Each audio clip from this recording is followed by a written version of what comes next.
Hello and welcome to the NewsX Sunday Guardian Roundtable. Well, Pakistan has certainly upped the ante against India with its treatment of Kulbhushan Jadhav. An Indian citizen, he took premature retirement from the Navy, and while he was away on business in Iran, he was abducted, taken to Pakistan and there tried by a military court, which has now awarded him the death sentence. India, of course, has reacted with rightful indignation and also warned Pakistan of dire consequences. Well, what are the dire consequences? What action can India take? And how does India ensure justice for Kulbhushan Jadhav? To discuss that with me, joining me on the roundtable is Manish Tiwari from the Congress, Rajeev Chandrasekhar from the NDA, Dr Dr Swamys from the BJP, and Dinesh Trivedi from the TMC. Manish, I'll begin with you. What can we do to make sure that he gets justice? Well, ultimately, the only justice is that if he's brought home. And the only manner in which he can be brought home is that you will have to do a deal with Pakistan. And that deal would have to be done between the Prime Minister of India and the Prime Minister of Pakistan. Because if we expect that anything is going to come out of the court process, I'm sorry, it's going to be a completely kangaroo-driven process, what it has been till now. So the legal provision is that you can appeal to the Appellate Military Tribunal. The Appellate Military Tribunal, in all probability, will uphold the judgment. Then you have the possibility that he can make a clemency petition to the president. In the interim, if some human rights lawyers get into the act in Pakistan, they can go to the High Court or the Supreme Court and challenge the process. But the most interesting thing is that till today, Pakistan has not had the gumption of even making the judgment of the General Court-Martial public. The moment that judgment becomes public or somebody accesses it under the Freedom of Information Act, which exists in Pakistan also, that itself will actually blow the entire case of the Pakistani government out of water. It is completely and absolutely a fallacious, kangaroo-driven process which they have played itself out. And Kulbhushan Jadhav needs to be brought home. And on this issue, everybody needs to stand together. Rajiv, I saw one of your tweets, and you were one of the first to say it's a premeditated murder if they carry on, and that's the line that India is taking. Apart from, diplomatic options, what are the other options? No, look, I just want to add to what Manish said. I think we must understand that this is a deliberate, calculated move by Pakistan to bring India back onto the negotiating table. They are using this, they are going to use this, and we must understand this. This is not some, accidental process within the greater Pakistani judicial system. This is a deliberate, kangaroo, court-driven process to target this man and to bring India onto the negotiating table, because they know India will get upset. They know that public outcry in India will be significant, and they want India on the table. And so therefore the government of India has two options. One is to get into a secret negotiation with them where they say, look, send him back and we will send some of yours back. Or we take a different approach, which is a hard approach that says, fine, we will still not... That's true. That's a whole new debate anyway. Huh? Yeah. So the present Prime Minister has gone on record, of Pakistan, has gone on record to say that he didn't know that this judgment was being passed. So therefore, the status of the Prime Minister is defined by himself, that he is nobody, he is a dummy. And the question of negotiating with him and judging by the past record of Sharm el-Sheikh with Manmohan Singh, etc., he can't deliver on anything. I don't think he can even deliver a stray dog which has walked into Pakistan from India to be returned back to India. Wow, okay. So the negotiated settlement is out of the question. Now, the party you're dealing with is the military, ISI, terrorists or Taliban nexus or cartel, which is running Pakistan effectively today. I don't think that they want us to come to the table. So I don't agree with them. So we have, therefore, in such classic situation, to say to Pakistan that the costs of losing one life of an Indian is going to be very severe for you. And the only thing I can think of is the recognition of an independent country called Balochistan, which would be a cost that they will not able to bear. We would get support from Iran. I have already informally verified that. Mr. Karzai was here. He was also of the view that Afghanistan would probably try to beat the race and be the first one to recognize it. So I think sum total of it, it is now time to deal with Pakistan more on cost-benefit rather than the civilized approach of negotiated settlement. Dinesh bhai, what is your take on all this? The gloves are certainly off now. Pakistan knows that India is a very strong country, and perhaps the diplomacy would work, but I would take this as a blackmailing tactic. I would take it as anybody holds hostage and then you negotiate. You don't negotiate in such situation. If at all, they have to come back, because Pakistan has no credibility anywhere in the world. Forget about the world. In Pakistan itself, Pakistan has no credibility. So, and the Prime Minister of Pakistan, and we all know, is not a democratic country. Everybody knows who runs Pakistan.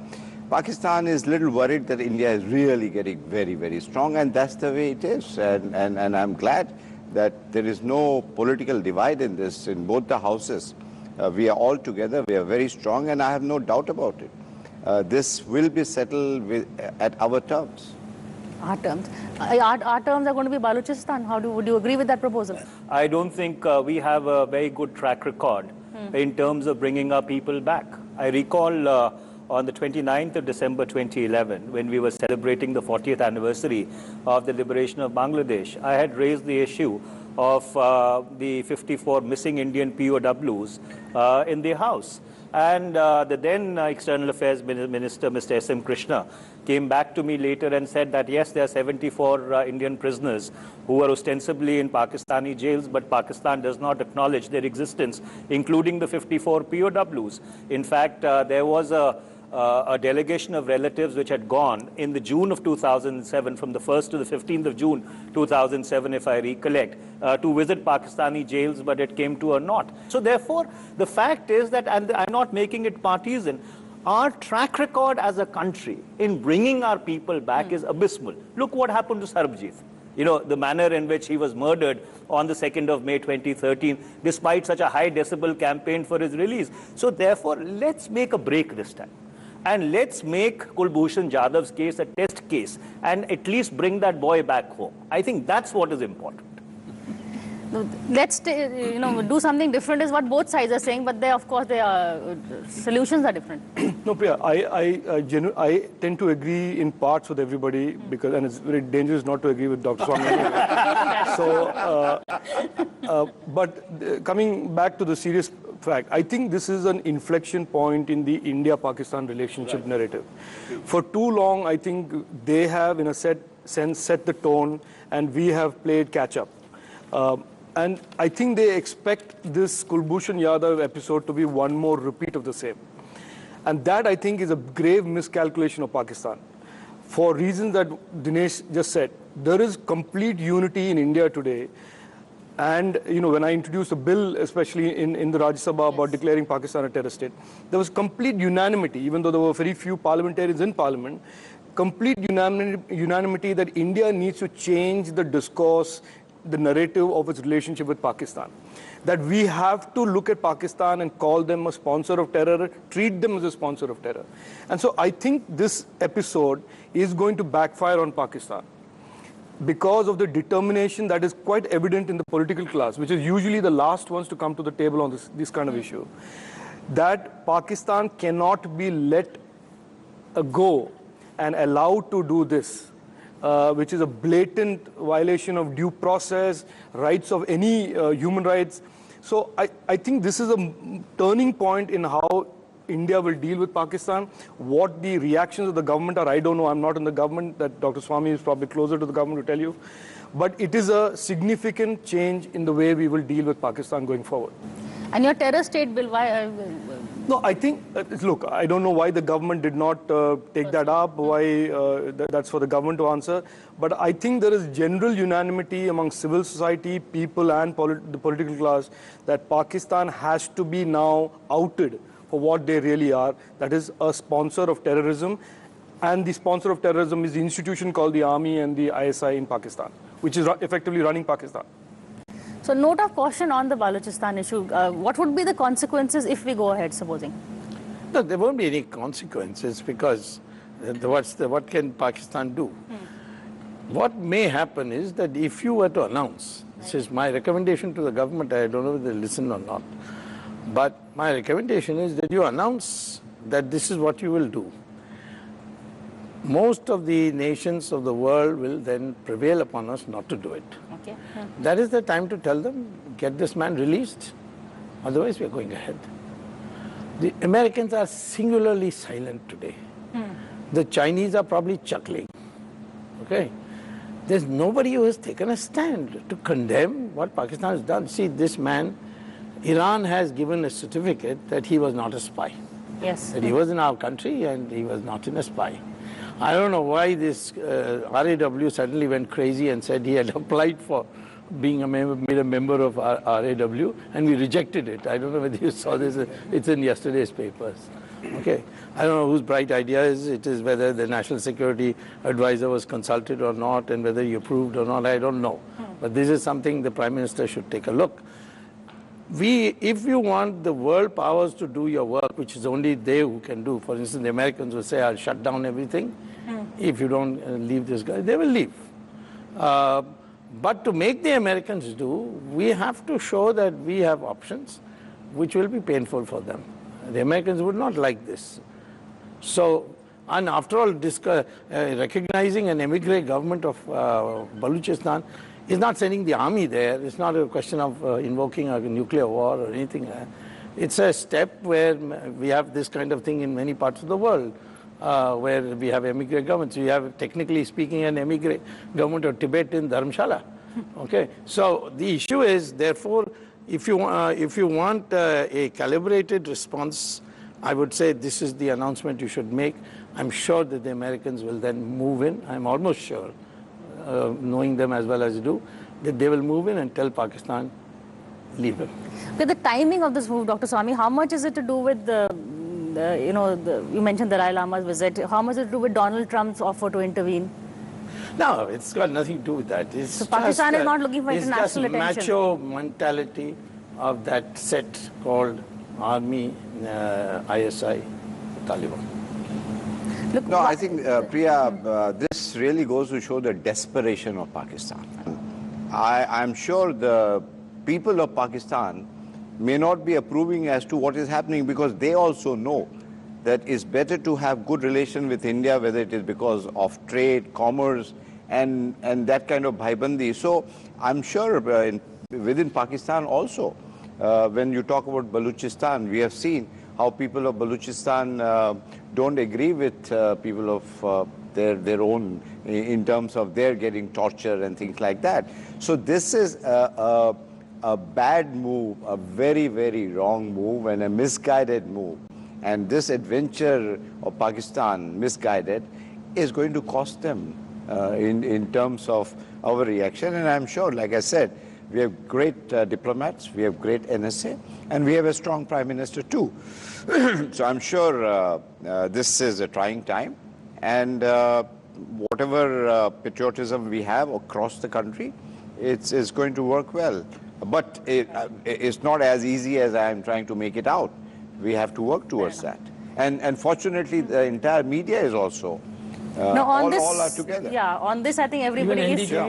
Even NDTV will ask them. Manish, we were discussing the timing of this. Is it anything to do with the Dalai Lama's visit? Is China also behind this? Or is it Pakistan doing this to get American attention? Look, the elephant in the room is apparently some lieutenant colonel who's gone missing in Nepal. Correct. So therefore, the speculation is that apparently this was fast-tracked because they had certain apprehensions about certain lieutenant colonel, I think possibly misplaced, who's suddenly gone missing. So, you see, the fact is that you are dealing with an extremely convoluted state called Pakistan. I mean, if they could play the United States of America for a song on Osama bin Laden for all these years, hide him in Abbottabad, and take their aid and continue with the business of not only sheltering the Taliban Shura and the Haqqani network, but every other non-state instrumentality. So you are dealing with a very insidious instrument called the deep state in Pakistan. Insofar as the Balochistan option is concerned, conceptually, Dr. Swamy is correct, but the difficulty is that even the Balochis are not on the same page. The Balochistan movement is divided into myriad number of groups. As I understand, there is apparently a government in exile already existing in Switzerland. And if you talk to some of the Baloch activists, they apparently feel that after the great announcement which the Prime Minister made from the Red Fort, India has really let them down. So therefore, if we are going to energize the Balochistan option, then we need to be consistent with it. You cannot blow hot and blow cold, depending upon as to where our relationship with Pakistan is situated at a particular point in time. But I do agree with you that there is a need for a calibrated approach. Unfortunately, our Pakistan policy over the past 34 months has been a story of U-turns, flip-flops, and somersaults. And so therefore, the partisan and therefore, we've ended up sending a signal to the deep state in Pakistan that you are apparently dealing with a bunch of amateurs in Delhi. And that's why, they're emboldened to run these circles around you. No, I don't think there has been any convoluted somersaults. I think, if anything, there has been a clear recognition that India has more options than lighting candles and whining in the international forum, which is what we saw for the best part of the last 10 years before this government came. That is my bit of partisanship. But I think this is the time that India should now roll out its options between the digital the army military option versus doing nothing option. I think I have argued this for several months that we have a series of other options available that are covert, like the Balochi option. Then there are trade, economic options available, and we have to start rolling them out and putting the squeeze on Pakistan. Everybody around this table has acknowledged that Pakistan is a failed state, is a rogue state, is a sponsor of terror, and it is a widely held recognition of Pakistan, but nobody has done anything about it. And I think that is what we now need to start doing. Kulbhushan Jadhav should be the trigger that India now starts unveiling its so-called non-nuclear options, because every time we talk about Pakistan, it's either nuclear options or candles. I think there is a whole bunch of things that we can do, and I think this is what this government is going to do. It is going to be slow, but I think Pakistan will have to hear the message from India that business as usual is not acceptable to India, and we have our own way of responding to Pakistan and holding them to account. And why the timing? Do you think there is I think the timing, I agree with you that there is a linkage to the Dalai Lama visit. China is rattled. Pakistan is a vassal state of China, and all it takes is a little phone call from China to say, do something to India, and Pakistan will jump and say, how high do you want us to jump? So there is some credibility around that theory. Obviously, nobody has proof that there's that call that was made, but the fact that this is done to divert attention from the response that Dalai Lama, His Holiness, is getting in Arunachal Pradesh and how China is getting rattled is a credible theory. Not necessarily the only theory, but that is one credible theory about why Pakistan is doing what it's doing now. Dr. Swamy, you know China very well. Do you think there could have been some sort of a signal? No. Chinese will never do this. So they are not instigating Pakistan. This is not their style. This is all our wild imagination. This is pure rogue elements who have taken over Pakistan. And they think that they're getting cheers all over Pakistan for what they have done. And the more we go on agonizing, the more pleasure they are going to get. Huh? What is the trigger? No, it's just, it was looking after the surgical strike, and there was nothing happening, you see. And they have, the Pakistanis, particularly the Punjabi Pakistanis, have utter contempt for the Kashmiris. They're using them as fodder. They are not getting anywhere. And India is, whatever our amateurish approach may be. Here comes a reply. I think we should probably take Shashi Tharoor as consultant for maturity. I'm sure he's done very well for you. He's trying to do his bit for you. I don't know about that. Yes, he wants to join our party, but he ain't going to get in, I can tell you that. Okay. The issue is this, that you have first, one part I agree with him. Let's make an assessment. What is it the Pakistanis want? In my opinion, they don't want a damn thing. They just want macho. This is my assessment based not on my own guesswork, but talking to people all over the world who deal with Pakistan. And I've come to the conclusion that this is something they like to see us writhe in pain and then lump it in the end. Supposing tomorrow they execute him, what are you going to do? At the moment, their Pakistani assessment of us is that we'll do nothing. So therefore, we have to show. Even after our surgical strike, I mean, now they know that we will not do nothing. The reality is not an issue with Pakistanis. They live in a dream world. They're telling the Kashmiris that, you see, in the end, they said no Pakistan, no Pakistan, no Pakistan. In the end, they gave us Pakistan. They'll give you Kashmir also. Just keep at it. That is what they're thinking. That's what they are brainwashing the Kashmiris with. So therefore, we have reached, as he said very correctly, an inflection point. Yes. Either we go sliding back or we go sliding up. I mean, shooting up.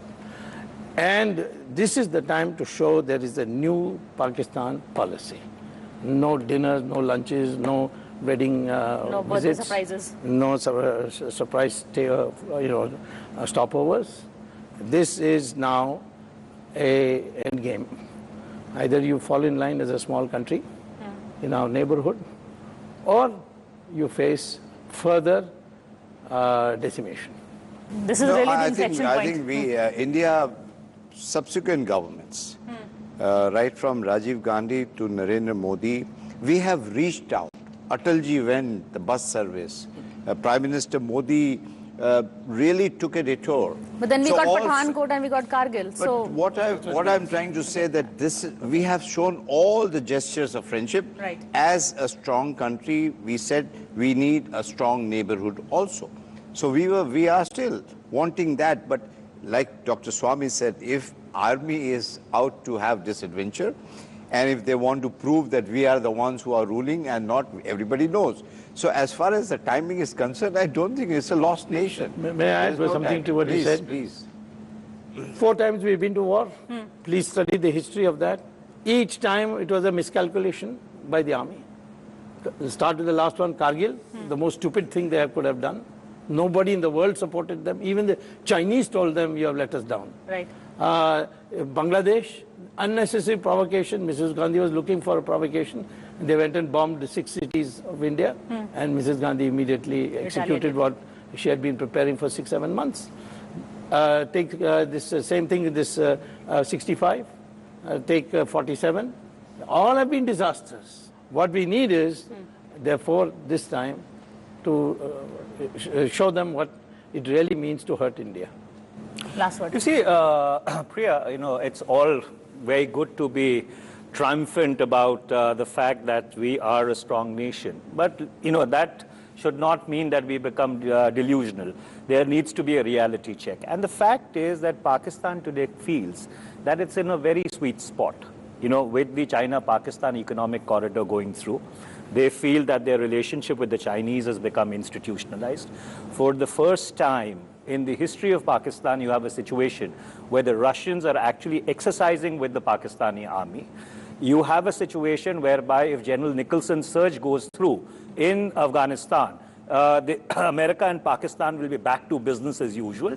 So therefore, there has been a change in the global environment which emboldens Pakistan. So it's very good to be triumphant at home and say that, everything is hunky-dory. Let's also factor in the fact that why is Pakistan behaving in this manner, and then put in place a policy which has broad partisan support, because you need a long-term strategy. You need a 10-year strategy in order to deal with Pakistan. This kind of flip-flops and somersaults, I'm afraid, are not going to work. No, Okay. I have to. Okay, this quickly. is really directed at me. Yeah. No, it's not. It's not. You as the face of the government. I am all for sophistication. I'm all for not being delusional. But appeasement is the thing that has been what characterized us in the past. That we can't afford anymore. That is what they did it as a celebrated policy. We followed Mr. Atal Bihari Vajpayee. Huh? We followed Mr. Atal Bihari Well, Vajpayee, no, who but- followed Mr. Gujral, who followed Mr. Dev Gowda, who followed Mr. Narasimha Rao, Vajpayee came- and I can go further back. Do go further back. Vajpayee came almost 60 years after these people had been there. You went to the UN, you handed over Kashmir, you have been agitating on... And liberated Bangladesh also. Well, Okay, so now they want to liberate Balochistan. I don't think so. We should digress that's right. from the subject. So We have to make sure that we are all together, which we are. Okay. On that note, I think it's a good note to end on. And as Rajeev says, we've reached an inflection point. So the way ahead, as Manish says, it should be something, maybe a 10-year policy, not a knee-jerk reaction. Dr. Swamys is, of course, calling for a very strong action. Let's learn from the past, he says. But